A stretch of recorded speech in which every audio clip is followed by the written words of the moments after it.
estas normas de cumplimiento, por ejemplo, claro, hay un tema de incentivos que están prohibidos, ¿cierto? El incentivo al médico. Pero yo te diría que me aventuro en decir que toda esta normativa de cumplimiento o de normativa ética, finalmente, en 15 años al menos, que es lo que yo he visto, no ha logrado cambiar la conducta de quienes toman las decisiones.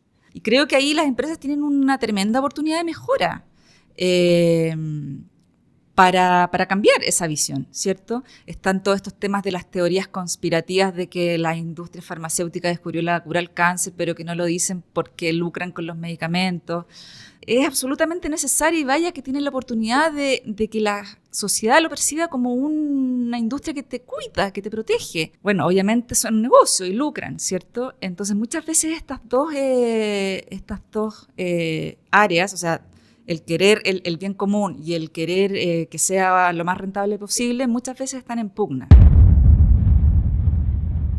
Hola, bienvenidos a un nuevo episodio de Simple Salud.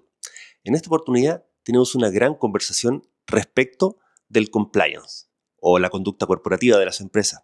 En este caso, en particular, tratamos la conducta corporativa de las empresas de salud, que a su vez se relacionan tanto con el Estado como con clientes en el ámbito de salud pública y finalmente con pacientes. En esta oportunidad nos reunimos con Natalia Béjares. Ella es socia y directora en el estudio Legal Pharma, un estudio 100% dedicado a ofrecer un servicio de orientación legal y de conducta corporativa a empresas de la salud, ya sean estas de fármacos, alimentos, dispositivos o cosméticos. Esta es una gran conversación con una mirada crítica, pero además con una gran perspectiva respecto de los desafíos que enfrenta la industria de la salud para poder tener una conducta que finalmente sea reconocida por la gran mayoría de la opinión pública. Te invitamos a ver esta conversación porque es realmente interesante.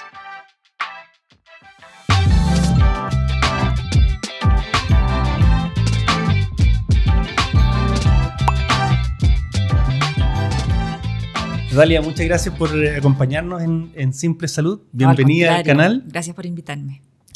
Oye, bueno, harto tema tenemos en agenda para cubrir, pero lo primero, poder saber un poco de tu background, de tu trayectoria profesional y cómo llegaste a dedicarte como abogada de lleno a temas de salud. Sí, es raro un abogado en temas de salud tan especialista, pero sí, pues yo soy abogada o sea, recién salida de la universidad, yo trabajaba en un estudio jurídico normal, pero que atendía a un laboratorio nacional. Aquí no vamos a dar nombre. Ok, vamos a guardar el anonimato. La confidencialidad, ahora que está tan de moda el tema de los datos personales. Este estudio prestaba asesoría a este laboratorio y de pronto este laboratorio me dice que ya empezó a conocer mi trabajo y todo, porque yo era la abogada encargada de esta cuenta, digamos. Entonces me dicen, ¿por qué no te vienes para acá? Acá no tenemos gerencia legal y te tratamos como gerente y tú empezás a armar el área y todo. Ya, súper, la oferta era buena. Y me fui a este laboratorio, estuve ahí 5 o 6 años. Un laboratorio, como te digo, familiar, nacional. Y luego me pasé a una multinacional americana, a una farmacéutica ya mucho más grande, por supuesto.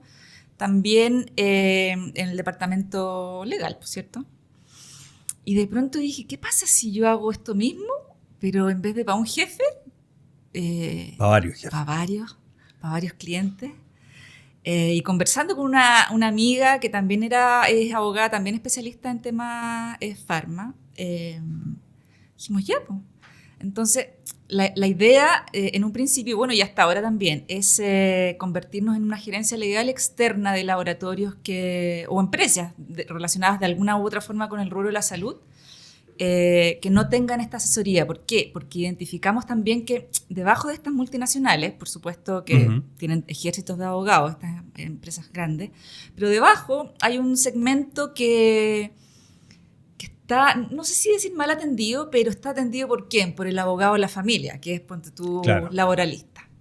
O que, no, mira, que yo cuando me separé, me divorcié, el abogado que vio el juicio está súper bien y nos hicimos amigos y él ve algunos temas de la empresa, el abogado de familia.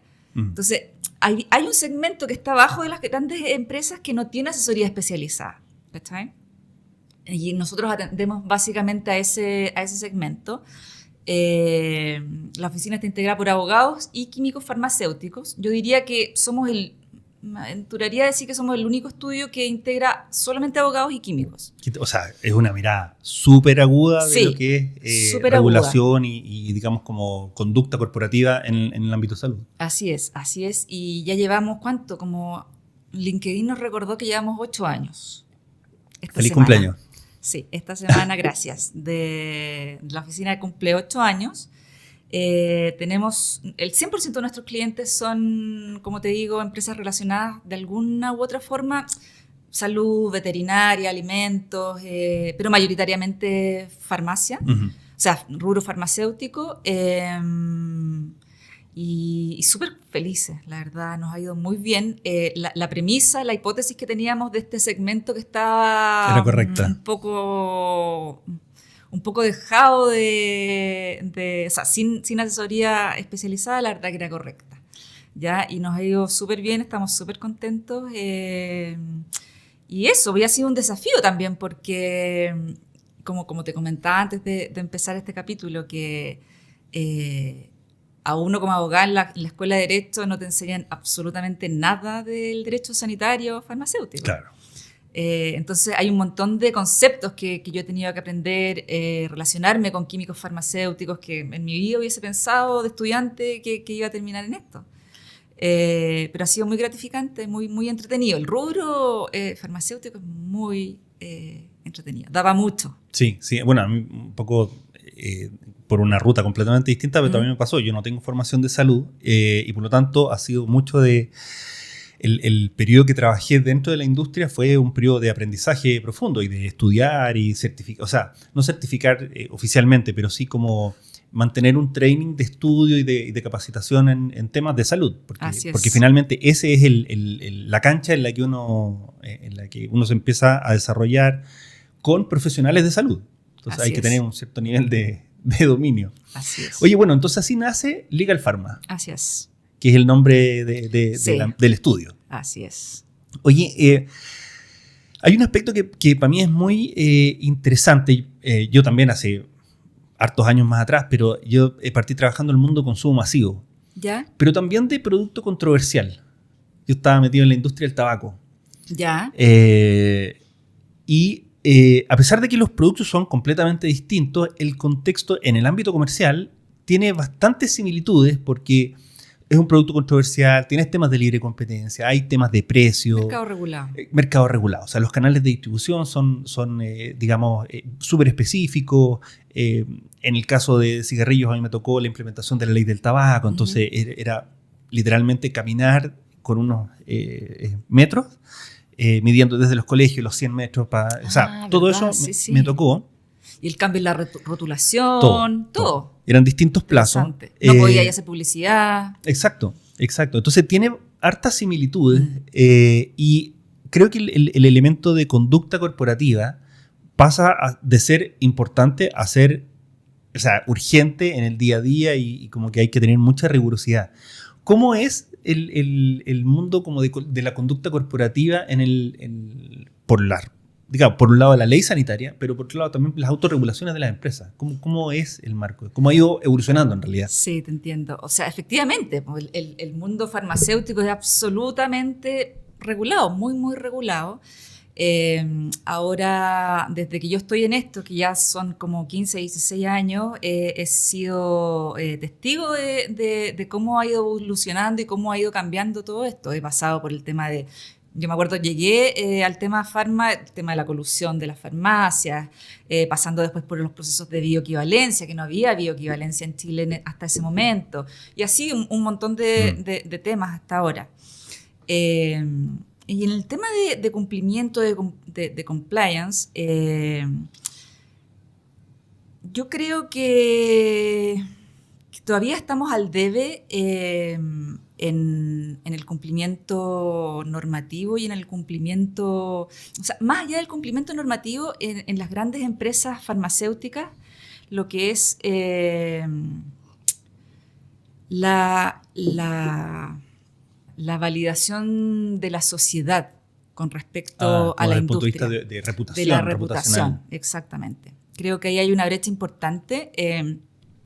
Hoy día, efectivamente, las empresas, sobre todo las grandes empresas, tienen programas de cumplimiento súper estrictos, que por lo general se bajan desde la matriz, ¿cierto? Que está fuera.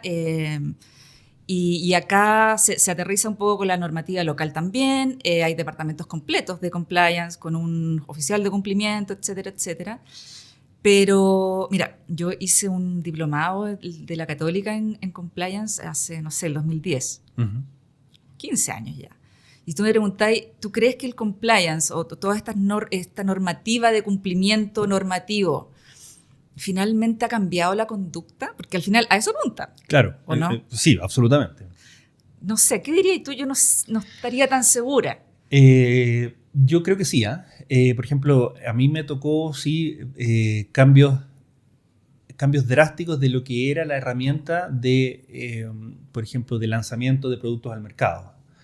Por ejemplo, la promoción médica, la visita del representante a la consulta médica, por ejemplo, a mí me tocó de regalar cosas frecuentemente en cada visita a la prohibición absoluta de entregar cualquier producto que superara un valor de, no me acuerdo si eran 5 o 10 dólares. O sea, 5 lucas. O sea, absolutamente prohibido. Entonces se descartó como opción. Uh-huh. Pero me tocó ver, sobre todo al principio, ponte tú, tampoco voy a revelar nombres, pero me tocó ver, por ejemplo, sorteos que organizaban los laboratorios en los cuales se medía el desempeño de recetas médicas para cierta molécula que estaba en lanzamiento y obviamente eso tenía una regalía, un premio, un incentivo. Y me tocó ver cómo se entregaban esos. Y ese tipo de cosas hoy día, o sea, no te diría que no ocurren, pero es raro. Efectivamente puede que no ocurra, pero ocurren otras. Claro. Bueno, entonces, el mismo tema de los y esto ya es como casi como colgarse de la serie de Netflix, pero ponte tú los congresos o los viajes médicos, y que siempre ha sido un tema súper sensible. Sí, pero es que efectivamente estas normas de cumplimiento, por ejemplo, claro, hay un tema de incentivos que están prohibidos, ¿cierto? Uh-huh. El incentivo al médico, pero yo te diría que me aventuro en decir que toda esta normativa de cumplimiento o de normativa ética finalmente, en 15 años al menos, que es lo que yo he visto, no ha logrado cambiar la conducta de quienes toman las decisiones. Ay, qué interesante. Es la típica, y va a sonar muy coloquial, tal vez muy burdo, pero la típica frase chilena, echa la ley, echa la trampa. O sea, yo he visto, lo que yo veo es que efectivamente tú tienes un marco normativo, ¿cierto?, de cumplimiento, tienes el código de ética, tienes el reglamento interno, tienes todas las políticas de cumplimiento normativo dentro de las empresas, de regalos, de donaciones, etcétera. Pero ¿te vas a sacar un cachito del micrófono? Sí. Ya. Pero se busca, y es las preguntas que a mí me llegan, o sea, las consultas y las asesorías, oye, yo sé que esto no está permitido, pero ¿puedo hacer esto? ¿O puedo hacer esto otro? ¿Cachai? Es como una búsqueda activa del gris. Del gris, es una búsqueda del gris. Y eso a mí me llama la atención, o sea, yo creo que efectivamente con el paso de los años no ha logrado cambiar mucho la conducta de las empresas y creo que, sobre todo en el ámbito cierto regulatorio farmacéutico que estamos hablando, es una tremenda oportunidad para las empresas, porque la industria farmacéutica a nivel mundial tiene una mala reputación, ¿cierto? Sí, o sea, en algún minuto lo conversamos en otro de los episodios con Eduardo Pinto, el gerente general de CloseUp. Sí. Y él dice que, o sea, todos los que estamos vinculados de alguna manera al mundo de la salud arrastramos una mala reputación. Tenemos una mochila. Claro, hay una reputación negativa que se arrastra desde hace mucho tiempo y creo que ahí las empresas tienen una tremenda oportunidad de mejora. Para cambiar esa visión, ¿cierto? Están todos estos temas de las teorías conspirativas de que la industria farmacéutica descubrió la cura al cáncer, pero que no lo dicen porque lucran con los medicamentos. Entonces, es una industria tan sensible, tan necesaria. Nosotros, desde que estamos en gestación, recibimos medicamentos a través de nuestras madres. No, te acompaña toda la vida. Hasta que falleces, o sea, ahora con la sedación, que cuando son enfermos terminales, o sea, lo último que te inoculan con un medicamento. O sea, es absolutamente necesario, y vaya que tiene la oportunidad de que la sociedad lo perciba como una industria que te cuida, que te protege. Porque sabemos que en todas las páginas web de las grandes transnacionales, ¿cierto? Dice que la misión y la visión mejorara la salud y el estado de salud o la vida de las personas, ¿cierto? Pero, ¿qué pasa? Que también estas empresas tienen una... Bueno, obviamente son un negocio y lucran, ¿cierto? Entonces, muchas veces estas dos áreas, o sea, el querer el bien común y el querer que sea lo más rentable posible, muchas veces están en pugna. Sí. Muchas veces hay tensión ahí. Entonces yo creo que la industria farmacéutica debe tratar, ponerle empeño en mejorar su reputación. ¿Cómo lo hacen? Esa es la gran pregunta. Sí, o sea, y yo creo que es un camino por diseñar, ¿eh? Porque no es tan de libro. De hecho, creo que ha sido contraproducente las veces que se ha querido trabajar en el aspecto reputacional, porque estoy hablando así como de ejemplos, te digo, de casos de negocio, no sé, Merck en el mundo, qué sé yo. Y, por ejemplo, un caso que a mí me tocó estudiar en la universidad, creo que fue Merck. En alguna oportunidad, esto debe haber sido años 80 por ahí, hubo ciertos lotes de no me acuerdo qué fármaco que se produjeron y por alguna razón no tuvieron la rotación esperada. Y antes de destruirlos, se organizó una donación. Para ciertos países en África. Resulta que, efectivamente, como ya llevaban bastante tiempo en las bodegas, el producto llegaron obviamente con vigencia, pero con una vigencia más limitada que el producto que regularmente, no tengo idea, 24, 36 meses, que tú encuentras en el retail en cualquier lado, que está normado en todo el mundo, se estudia, etcétera, los estudios de estabilidad. Pero llegó con una vigencia, claro, más limitada y efectivamente esta cuestión tuvo un tremendo impacto en el ámbito reputacional porque lo que se decía era... que mandaron medicamentos vencidos. Entonces, como era África, no importaba.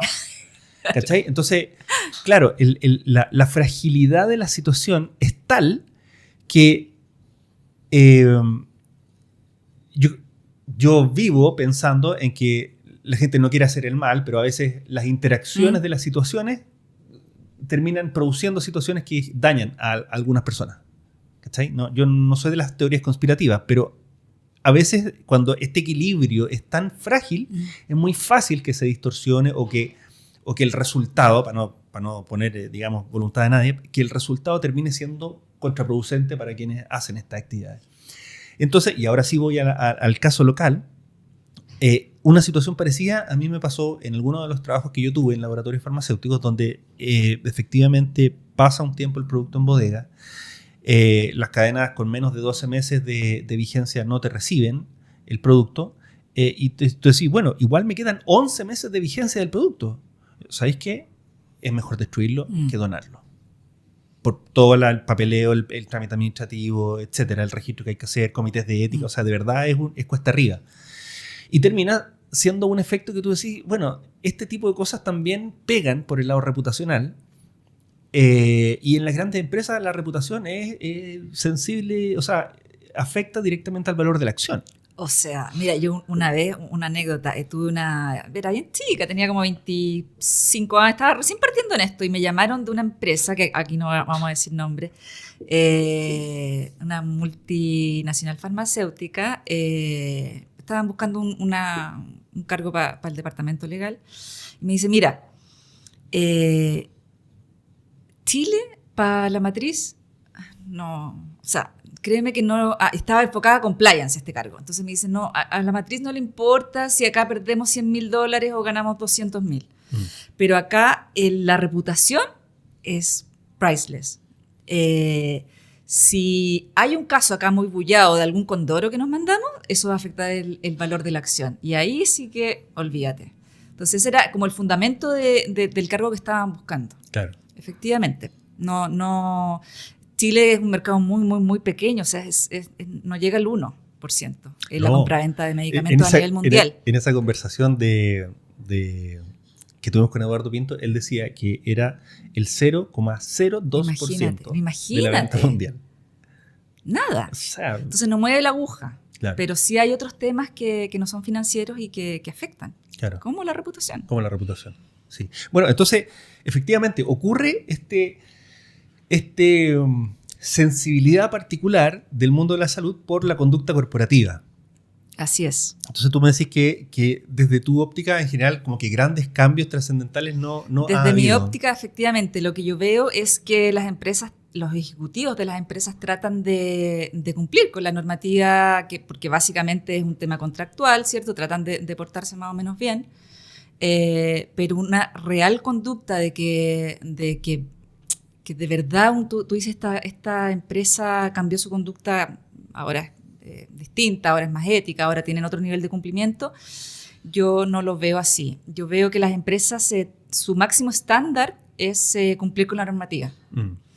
Pero hay otro estándar que va más allá. Y yo creo que por ahí va el tema de la brecha que te digo que estas empresas, las grandes empresas por sobre todo, tienen la oportunidad de mejora, que es ya más allá de cumplir con la normativa. Ok, por supuesto, eso es lo mínimo.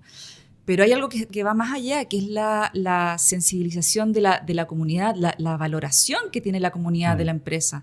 Imagínate en Estados Unidos, sin ir más allá, hace un par de meses, la industria de los seguros de la salud, que está súper vapuleada, asesinaron un balazo en la cabeza al CEO de la aseguradora más grande. O sea, a eso hemos llegado. Una cosa cotidiana. Claro, entonces, claro, hay una oportunidad de mejora para las empresas y no la han aprovechado, creo yo. La legitimización de la sociedad, yo creo que es fundamental y para allá va. ¿Cómo hacerlo? No sé. Sí, no, lo que hablábamos hace un ratito, yo creo que es como un camino que hay que empezar a descubrir. Pero hay hoy día, por lo menos yo lo veo muy claro, como cierta representatividad social de manifestar el disgusto con este tipo de cosas. O sea, tú mencionaste, por ejemplo, la colusión de las farmacias hace unos años, que fue extremadamente bullada, porque había tres, como en casi todo en Chile, hay tres actores importantes, y los tres, en el fondo, y eso fue un caso hiperdemostrado. Entonces, claro, cuando empieza a haber movimientos como los antivacunas, qué sé yo, como... ¿cómo se llama el de los médicos? El de los médicos que prescriben, claro, solamente por DCI. Sí. Y que viene desde varios ángulos, donde efectivamente, finalmente, es una clara manifestación del malestar respecto de prácticas. Así es. Sí. Que son las que, claro, en el largo plazo construyen reputación, pero van sobre temas muy, muy puntuales de malas prácticas en el fondo. Sí, pues y está bien que suceda. Está bien que suceda. Efectivamente, hay malas prácticas. Ahora, yo no creo que sea estructural de solamente esta industria. O sea, las malas prácticas se ven en cualquier tipo de industria. Yo tampoco quiero demonizar a la industria farmacéutica. No, o sea, yo hartos años me he relacionado con el mundo de la salud desde distintos ángulos. Y finalmente creo que no funcionaría de otra manera que ciertos roles a cargo del mundo privado y ciertos otros roles a cargo del mundo público. ¿Entendéis? Por ejemplo, no sé, en alguna oportunidad me acuerdo que conversábamos sobre las asociaciones público-privadas, que ahora es como el titular de... Es como inteligencia artificial y asociaciones público-privadas, y ahí está ahí en onda. Pero efectivamente ocurre en muchos ámbitos del desarrollo, sobre todo de infraestructura en Chile. O sea, todo el tema de vialidad, carreteras, metro, qué sé yo, transporte público, es una asociación público-privada. Así es. Aeropuertos, telecomunicaciones y salud. O sea, hoy día todo el modelo, por ejemplo, de funcionamiento de los hospitales, donde el Estado construye y un privado administra con buenos o malos resultados, etcétera. Pero finalmente son alianzas de largo plazo entre el mundo público y privado. Y en el ámbito terapéutico, los proveedores de fármacos, dispositivos, alimentos, equipamiento, son privados. Entonces, es como que es una relación que tiene que perdurar. Entonces hay que cuidar esta cuestión. Absolutamente, absolutamente. El rol de la empresa privada es pero fundamental en que las cosas funcionen bien. Claro. La empresa privada tiene mejor respuesta, es más eficiente y conoce la operación de las cosas. Mira, sin ir más allá, la industria farmacéutica le ha dicho 50 veces a las autoridades sanitarias, oiga, el folleto paciente, ese papelito enrolladito que va dentro de los medicamentos, no lo lee nadie. Y le dice, no, pero es que esto es normativa, el consumidor tiene que conocer de qué se compone, los efectos adversos, etc. No lo leen, la gente no lo lee, en fin. Ahora hay una modificación que se está conversando de incorporar el código QR a los envases de los medicamentos y eliminar el folleto paciente. Finalmente la autoridad cedió, que era una petición que la industria viene hace años diciendo, oye, esta cuestión es un gasto para nosotros que es innecesario, ¿cachai? Ahora el código QR, por ejemplo, tú vas a poder ver tal vez una imagen o tal vez audio para la gente que tiene problemas visuales, ¿cachai? Sí. O sea, una súper modificación, muy buena. Pero después pensamos, claro, ¿y qué pasa con, por ejemplo, el sector público? Que reciben los medicamentos fraccionados en una bolsita, sin ni siquiera folleto. En una copita de estas de cartón. Entonces ahí es el privado el que da la solución, ¿cachai? Claro. La autoridad acoge o no solicitudes, ideas que dan las empresas, pero las soluciones, la visión de mejora la tienen las empresas privadas. Y ahí viste en otro tremendo espacio de oportunidad, y es que los espacios de diálogo entre, bueno, en el ámbito de salud obviamente, pero entre la problemática de las empresas y la problemática del Estado.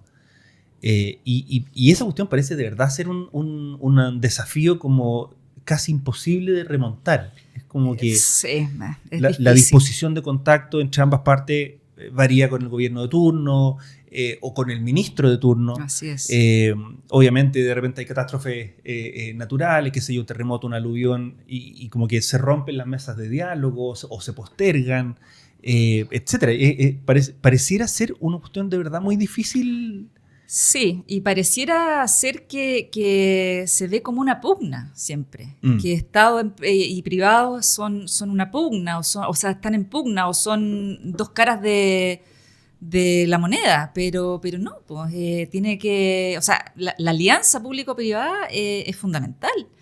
Es como te digo, es el privado el que conoce. Mucho se dice ahora de los políticos que están desconectados con la cotidianidad. Claro. Es el privado el que sabe de esa cotidianidad. Sí.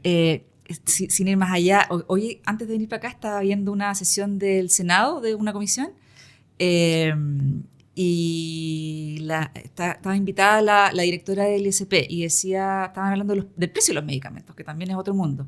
Entonces ella dice, la directora dice, ustedes podrían invitar a Jaime Espina, el director de la Cenabast, a que les exponga sobre qué están haciendo en la Cenabast, porque la verdad que están haciendo un muy buen trabajo y los precios de los medicamentos han bajado muchísimo, para que les exponga y les explique en qué están.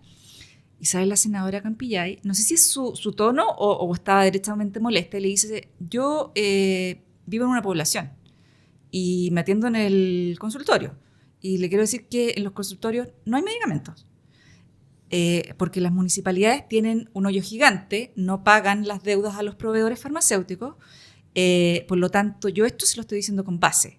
En los hospitales y en los consultorios no están llegando los medicamentos. Hasta ahí quedó la conversación. Claro, listo. Entonces, ¿a qué voy? Que esta señora del ISP, ¿cierto? Con tal vez Jaime Espina, con las direcciones que tenemos, ¿cierto?, de nuestras autoridades, tal vez tienen una película X de que funciona un panorama bien, y en la práctica la bajada operativa no es tan buena. ¿Cachai? No está tan bien. Yo vengo escuchando, yo soy también abogada de la Asociación de Farmacias Independientes, las chiquitas, y yo vengo escuchando hace mucho tiempo que la ley Cenabast tiene muchas deficiencias, desde el punto de vista de los dueños de farmacias chicas, ¿cierto? Y ahora, hoy escucho de una senadora que vive esa realidad, escucho exactamente lo mismo, pero de las autoridades pareciera ser que el panorama que ven es otro. Entonces, esa desconexión hay que trabajarla. ¿Y cómo? Duda. O sea, no hay otra receta. Juntarnos a conversar, públicos, privados. Sí, no hay más. Esos espacios de diálogo, como si tú son valiosos, y y pareciera que cada vez tienen menos cabida como en la agenda. Efectivamente, por ejemplo, organismos como Senabast, al menos desde que Jaime está como director, bueno, yo creo que cada periodo ha tenido una agenda bien agitada respecto de ofrecer mejoras en el abastecimiento, en la cantidad de moléculas, en las licitaciones, las bases han tenido actualizaciones muchas veces. El modelo de trabajo de Senabast ha cambiado por lo menos 2 veces que yo me acuerdo en los últimos 10 años. Entonces, sí, ha habido cambios en el tiempo. Lo que pasa es que yo creo que efectivamente la acción va aún muy por detrás de la necesidad. Sí. Entonces, las brechas siguen siendo todavía gigantescas. Y tú mencionaste también otro tema que a mí me toca ver bastante de cerca por el trabajo que realizo con 2 corporaciones municipales. Uh-huh. Es que la atención primaria, que efectivamente está a cargo digamos, de la territorialidad municipal, tiene complicaciones serias de administración, de abastecimiento, de continuidad en el abastecimiento, te diría yo, que pasa por una serie de temas, ¿eh? Por la orgánica propia de las corporaciones municipales, por, la administración de fondos, porque hay un mix entre recursos de la corporación o recursos municipales, recursos asignados desde el ministerio, programas de salud específicos. Entonces, la complejidad no es menor. Y aparte son organizaciones grandes. Son, te digo, organizaciones que hablan... Yo trabajo con una en Santiago y con una en el norte, en la 4ª región, y son organizaciones de 4.500 personas. Wow. O sea, son organizaciones de mucha gente. Entonces hay lentas y burocráticas. Lentas porque los procesos son muy antiguos. No necesariamente están estandarizados, no necesariamente son conocidos. Entonces se va la persona que llevaba 25 años trabajando y como que se cortó el cable. Y eso es una característica propia de la orgánica de las corporaciones. ¿Entendí? No hay una mala voluntad, no hay un querer desabastecer, no. Pero genera un problema en ese plano también. Finalmente tenían los vecinos levantándose a las 5 de la mañana para ir y sacar un número. Exacto. Para recibir su medicamento que debería ser gratis. Así es. Entonces, efectivamente se producen como ajustes muy, muy incómodos, muy, muy dolorosos, porque finalmente tení personas polimédica con movilidad limitada, etc. O sea, gente vieja, pobre y con su salud deteriorada. Entonces es una combinación terrible. Nefasta. Oye, otro ámbito en el que también ha pegado en la parte como de conductas corporativas es, digamos, cómo las múltiples empresas, porque yo creo que deben ser miles, en la industria que intervienen en todo el mundo de la salud, se empiezan a agrupar en gremios o en asociaciones para tratar de generar estos espacios de conversación o tratar de impulsar iniciativas de mejora que vayan en esta línea de, oye, hay brechas, son muy grandes, tenemos que sentarnos a conversar para poder brindar mejor servicio y atender de mejor manera. Pero, no sé, mi sensación como desde el banco del espectador es que como que a pesar de que hay estas asociaciones y hay varias en el mundo de salud, como si tú, están los de la farmacia, están los de los farmacéuticos, hay varios en el mundo farmacéutico, están, qué sé yo, de dispositivos médicos y así, como que pareciera no generar la suficiente como dinamismo. Fuerza, sí. Fuerza, como presencia. Sí, yo la verdad que tengo casi la misma sensación. He estado cercana a varias de ellas, asesoro a un par también. Y sí, es difícil generar cambios. Algunas son más eficientes que otras. Pero el cambio normativo es muy difícil generarlo. Estas asociaciones gremiales también no están, incluso están algunas cuestionadas se han visto cuestionadas no sé si tú sabes el tema de la ley de fármacos 2, que hay una asociación que agrupa a las grandes empresas farmacéuticas que está súper cuestionada. Y de ahí, volviendo atrás, yo te comentaba también que no siento que haya un cambio de conducta real, porque estas empresas, yo te aseguro que tienen un departamento de no menos de 5 personas en compliance. Yo no estoy diciendo que sean que hayan cometido algún delito ni nada por el estilo.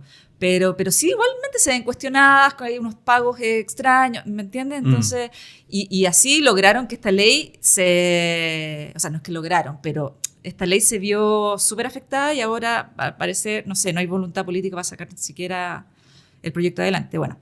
Y con respecto, es como un electrocardiograma esta cuestión, porque es como que cada 2 años, no sé cuánto tiempo lleva, como 7 años la ley de fármacos 2, como 10. y de repente como que ya, ahora sí, ahora vamos, y después se apaga de nuevo. Sí. Y después pasa submarinado un rato. Sí, la última sesión dijeron los integrantes de la comisión mixta, mira, mejor dejemos esta cuestión hasta acá y saquemos una ley de fármacos 3, porque además la ley de fármacos 2 ya ni siquiera está actualizada con lo que pasa hoy en día, o sea, claro. hay normativa que de aprobarse nace obsoleta, o sea, una cosa. Pero bueno, punto aparte, pero el tema de las asociaciones gremiales sí, pues tienen, yo veo que tienen poca fuerza, algunas hacen más, algunas hacen menos, pero no están exentas tampoco de polémicas, como te mencionaba, pero son necesarias. O sea, no sé si las que están, pero hay una necesidad, como lo comentábamos anteriormente, hay una necesidad de unir fuerzas a las empresas privadas de generar instancias, mesas de conversación con la autoridad. Yo creo que es la única forma de avanzar en esto y en mejorar realmente la salud para toda la población. Eso.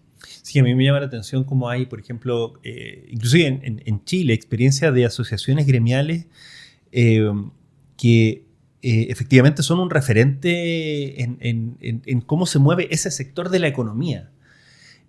Por ejemplo, no sé, la SOFOFA, sí. entendí, el Consejo Minero, que de verdad son asociaciones gremiales en el fondo que trabajan y tienen una agenda muy sostenida de trabajo en mejorar ese sector de la industria, desde el punto de vista de eficiencia, desde el punto de vista del valor percibido del rubro en el que están, pero también desde el lado reputacional. Por ejemplo, la minería tiene un tema reputacional con el impacto medioambiental. Y los tipos trabajan durísimo en esa dimensión. No sé, la papelera, o también la asociación de transportistas, que son gremios súper grandes, sectores súper importantes de la economía, la Cámara de la Construcción. Sí. Y que logran ser un referente y logran trabajar de manera sostenida en, como decís tú, como marcos regulatorios que les permiten ir avanzando hacia un mejor estadía. Sí, yo creo que en el rubro farmacéutico algo así tan potente como tú mencionas todos esos ejemplos, al día de hoy no existe. No, de hecho está bien fragmentado. Sí, está bien fragmentado. Claro, tenés cámaras de los laboratorios nacionales, de los grandes laboratorios, dispositivos, insumos, cosméticos. Pero algo así tan potente como lo que tú nombras no hay, y creo que es fundamental. Sí. Ahí claramente hay un área... Hay un vacío, hay una necesidad que ojalá en el corto plazo sea... abordada. Oye, tal vez el último tema como para entrar. ¿Cuáles crees tú que son como los espacios desde el punto de vista como normativo en el ámbito de la salud? Como los espacios que se van a ir abordando próximamente. Mencionaste ley de fármacos 2, por otro lado está la ley de compras públicas que se termina traduciendo en bases que van cambiando desde el punto de vista de exigencias para los oferentes y aplica a todo, a alimentos, dispositivos, fármacos, equipamientos, a todo. Claro. O sea, ahora lo que se está conversando son, como te digo, modificaciones al decreto 3, esto del QR en los estuches, ¿cierto? La ley de dispositivos médicos que van a necesitar registro. Imagínate, no, es un mundo, porque imagínate que dispositivos médicos, o sea, en una sala de operación, imagínate cuántos dispositivos médicos hay y van a tener que someterse a registro. Ahora, no inmediatamente, entiendo que dan un plazo de 5 años, pero igual es mucho. Ahora el ICP también va a necesitar recursos para eso, no, hasta el momento yo no sé cómo lo van a hacer. Tema de protección de datos, inteligencia artificial en la tecnología médica, ¿cierto? No, hay un montón de cosas por regular, mucho. Sí. Bueno, cómo está creciendo todo lo que es la tasa de telemedicina, el mismo hospital digital. O sea, hay iniciativas que van no solo por el lado privado, sino también por el público, para los cuales la regulación hoy día como que queda corta. Así es. Lamentablemente la regulación sí va más atrás de los hechos que suceden en la realidad. Y por eso necesitan las empresas privadas. Claro. La empresa privada es la que tiene la visión de lo que está sucediendo hoy, ahora. Uh-huh. Y creo que la regulación tiene que ir de las iniciativas, las ideas de regular ciertos aspectos necesariamente deberían ir de la mano con el apoyo y la visión de la industria privada. Farmacéutica en este caso. Me acordé de un tema, pero a raíz como de la normativa o del marco regulatorio de la ley de compras públicas y cómo esto se traduce en, como dices tú, en el hoy, en el día a día, y un poco en conexión como con las empresas del mundo farmacéutico que probablemente son las que tienen mayor número de transacciones con el Estado. Sí. Las bases de las licitaciones, mi sensación, o sea, no mi sensación, es un hecho, digamos. Las exigencias para los proveedores del Estado es como que solo aumentan. Y yo digo, bueno, si lo que se busca es que haya más oferentes para eficiencia de precio, es como que esta evolución en las bases va para el otro lado. Porque más exigencias son más barreras de entrada. Es que por eso te digo, la diferencia la diferencia en el pensamiento que tiene la autoridad, ¿cierto? Y la diferencia con lo que sucede realmente en la calle, ahí yo creo que está el punto que hay que atender. Porque ahora, ponte tú lo que, de hecho, hay una ley corta que ingresó en diciembre del año pasado, que le da incluso más facultades a Senabast. Porque en la ley, ¿cierto? El espíritu de esta normativa y de la ley Senabast, ¿cierto? Es que por volumen podemos acceder a mejores precios. Eso está perfecto. Claro. Pero después en la bajada operativa te das cuenta, no, esta cuestión no funciona mal acá, funciona mal acá. La Senabast en vez de cobrar el 7 ahora cobra el 10 y tiene muchas deficiencias. Entonces, es bueno que este actor relevante, porque ahora es el comprador número uno, es bueno que tenga tanto poder. Ahora en esta otra ley puede registrar, puede importar, puede decretar que hay emergencia sanitaria y salir a comprar de afuera. Entonces, ¿es bueno eso o es mejor que demos que entreguemos un campo de juego donde los chicos también y los medianos pueden competir sanamente y por ahí acceder a mejores precios y por ahí también dar trabajo, etcétera, etcétera, y que se mueva la economía? Por ahí yo creo que va. Senabast, si viene, como te digo, en el espíritu, que haya un comprador, que sea transparente, el tema de mercado público ha recibido elogios a nivel mundial, se copió en varios países incluso. En temas de transparencia está muy bien. Uh-huh. Pero lo que no está bien desde mi perspectiva es que se le otorgue tanto poder a Senabast. Yo creo que hay un tema ahí de libre competencia que hay que atender. Yo no sé si se ha atendido ya, entiendo que no, pero creo que las corporaciones y las grandes empresas están viendo eso. Porque te pone también, mira, sin ir más allá, un ejemplo, que lo que hablábamos antes, que estas instituciones tan grandes finalmente son lentas, son poco eficientes, ¿cierto? Tengo un cliente, por ejemplo, que le declararon desierta una licitación porque existe una comisión de adquisiciones que dijo que el precio al que había ofertado este cliente era un 15% más alto que el precio al que había comprado anteriormente la Senabast, por lo tanto no era conveniente a los intereses de la Senabast, sin justificar por qué ese 15% era no conveniente. Porque yo te puedo decir, ese precio fue hace 3 años atrás, ha subido el dólar, el IPC, la OF, los costos logísticos, el costo de la materia prima. Entonces, la verdad que, ¿cómo te demuestro que ese 15% de alza, la verdad que es muy conveniente para la Senabast, es un muy buen precio? Entonces, ¿qué es lo que sucede? No, desierta. ¿Qué va a pasar? Va a tener que salir a comprar afuera, claro, al doble de precio. o bien va a generar otra licitación, va a publicar otra licitación, ¿cierto? Y va a demorarse, no sé, 3 meses en ese proceso, y en ese proceso se le va a terminar el contrato anterior y va a quedar desabastecido. ¿Quién se perjudica? El paciente, que no va a tener producto. Claro. ¿Cachai? Entonces, eso pasa con estas instituciones tan grandes que tienen tanto poder que al final deciden muchas veces correctamente, pero muchas veces incorrectamente, y toman malas decisiones. ¿Cachai? Que van en perjuicio ¿de quién?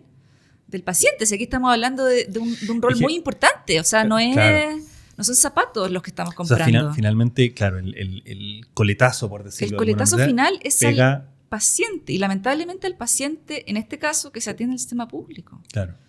¿Cachai? Entonces, es muy grave. Sí, sin duda, ¿no? Ahí hay un claro, o sea, no lo había dimensionado hasta que tú lo dijiste, pero claro, efectivamente, imagínate lo lejos que pega el impacto en un cambio de facultades, en este caso para el organismo de compra centralizado que es Senabas, y que termina esto pegando en que se declara una licitación desierta, que es parte del procedimiento, y en que se lance de nuevo para buscar un nuevo, pasan 3 meses, en esos 3 meses quedaste sin cobertura. Entonces tienen que salir los hospitales a comprar, compran a un precio, ¿a qué precio mayor, y entonces las ineficiencias. Entonces, claro, ahí es cuando sí, bueno. Y si es que hay en plaza, porque a veces el producto está escaso, no hay en plaza, y es lo que está pasando ahora. Sí, o sea, hay moléculas donde el mercado público es todo el mercado. Es que no estamos hablando de un caso hipotético. Esto no, está esto pasando ocurre ahora. O sea, ahora pasa que los pacientes están quedando sin medicamentos, lo que decía la senadora Campillay hoy en la sesión que vi. Sí. ¿Cachai? Entonces, claro, puede ser por problemas de que las municipalidades no están pagando, pero también, ojo, también es por malas decisiones de estos organismos que están encargados de comprar. En alguna oportunidad conversábamos con Jean-Jacques Duarte, y él decía que es como que él decía, es como que el mundo de la salud tiene dice como una... No era malformación, ocupó otra palabra. Una deformación, pero ese era el concepto, donde él decía, y creemos que todo lo solucionamos con un nuevo decreto. Entonces sacamos el decreto y listo, quedó resuelto. Es como, no ocurre de manera espontánea porque firmamos un decreto. O sea, tenéis que ir a ver efectivamente qué ocurre en el hospital, en el consultorio, en el CESFAM, con las listas de espera, cómo varía. Y claro, y ese tipo de cosas no terminan estando dentro de la cuenta pública. Claro. Entonces, como que se termina perdiendo de vista. No, exactamente. Sí, mira, hay muchas buenas leyes y yo creo que, bueno, la mayor parte de la gente que tenemos representándonos, ¿cierto?, en el Congreso debe tener buenas intenciones, ¿cierto? Y hay leyes que, bueno, salen buenas, otras más o menos, otras más mal, pero... Otras más cojas. Pero la forma como tú bajas a la realidad esa normativa es crucial, sí. como la operación de todo eso. Mira, salió en las noticias esta semana el tema de la ley Papito Corazón, que había recaudado no sé cuántas teletones, 53 teletones creo. Oye, pero la CMF, que a mí me consta porque conozco gente de ahí, ha estado ojo con el tema de no dar crédito, por ejemplo, si estás en el listado de deudores de pensión alimenticia, etcétera. O sea, hay muchas instituciones que han estado muy metidas en ese tema para que la cuestión funcione y fiscalizando. ¿Cachai? Entonces, no basta, efectivamente, no basta con la ley. Hay que ver cómo se baja la tierra. Sí. Oye, Natalia, bueno, nada, muchas gracias por acompañarnos, por flexibilizar la jornada, para venir a conversar con nosotros. No, de Espacio nada. Hoy hay muchos temas interesantes que conversar. Muchísimos. Así que, desde luego, invitada para otras instancias para abordar otros temas, o algunos más en profundidad. En profundidad, sí. Espacio para servicio de utilidad pública, avisos, datos de contacto, qué sé yo, estos minutos son tuyos. Gracias. No, nada, pues que... Mira, yo siempre les digo a los clientes, mira, yo te puedo apoyar desde que se te ocurre la idea de traer un producto a Chile hasta que está en el punto de venta. Así que nada, pues que se atrevan a probar la experiencia Legal Pharma. Eso. Ya, perfecto. Ahí vamos a dejar después los datos de contacto, qué sé yo, mails, página web, eso que son siempre útiles. Siempre útiles. Oye, de nuevo, muchas gracias y nada. A ti, pues. Más que invitada para próximas instancias. Muchas gracias.